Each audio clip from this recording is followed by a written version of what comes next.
एक बार माता पार्वती ने अपने शरीर पर हल्दी का उपटन लगाया। उन्होंने कुछ देर बाद उस उपटन को निकालकर उसका एक पुतला बना दिया और फिर उस पुतले में उन्होंने प्राण डाल दिए। इस तरह से विनायक का जन्म हुआ।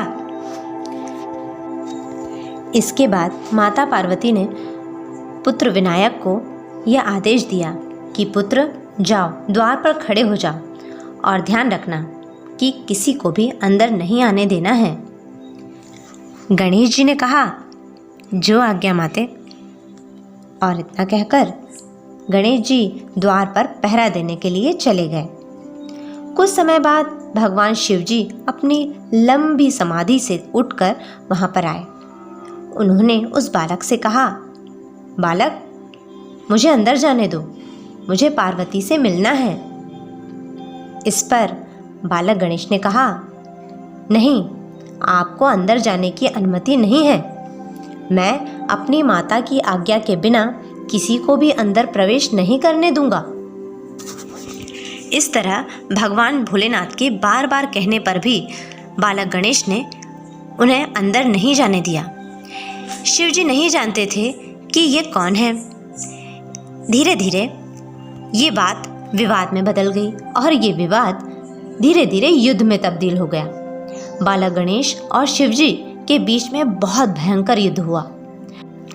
भगवान शिव जी ने क्रोध में आकर अपना त्रिशूल निकाला और बालक गणेश का सिर काट दिया, धड़ से अलग कर दिया।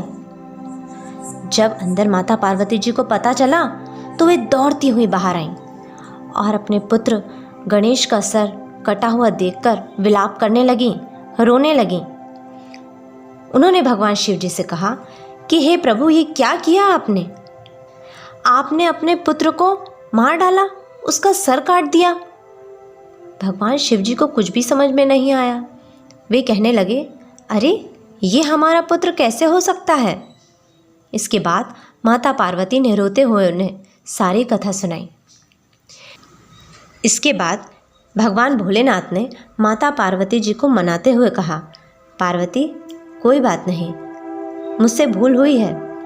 मैं अपने बालक में प्राण डाल देता हूँ, पर इसके लिए मुझे एक सिर चाहिए। भगवान शिव ने देवताओं को आदेश दिया कि जाइए, उत्तर दिशा की तरफ जाइए और जो भी माँ अपनी संतान की तरफ पीठ करके सोई हुई हो, उस संतान का सिर आप लेकर आ जाइएगा। देवता लोग भी काफ़ी देर भटकते रहे, मगर उन्हें ऐसी कोई भी माँ नहीं मिली, क्योंकि सारी माएँ अपने बच्चों की तरफ मुंह करके ही सोती हैं। मगर काफ़ी देर भटकने के बाद अंततः देवताओं को एक हथनी दिखाई दी। हथनी के शरीर का प्रकार कुछ ऐसा होता है कि वह अपने संतान की तरफ मुंह करके नहीं सो पाती। बस देवताओं ने उसी शिशु हाथी का सर लेकर भगवान शिव के पास आ गए और भगवान शिव ने उस शिशु हाथी का सर लेकर अपने बालक गणेश पर लगा दिया और फिर उसमें प्राणों का संचार कर दिया। इस तरह से भगवान गजानन का जन्म हुआ और भगवान गणेश इस दुनिया में गजानन के नाम से प्रसिद्ध हुए। बोलिए गौरी नंदन गणेश गजानन महाराज की जय।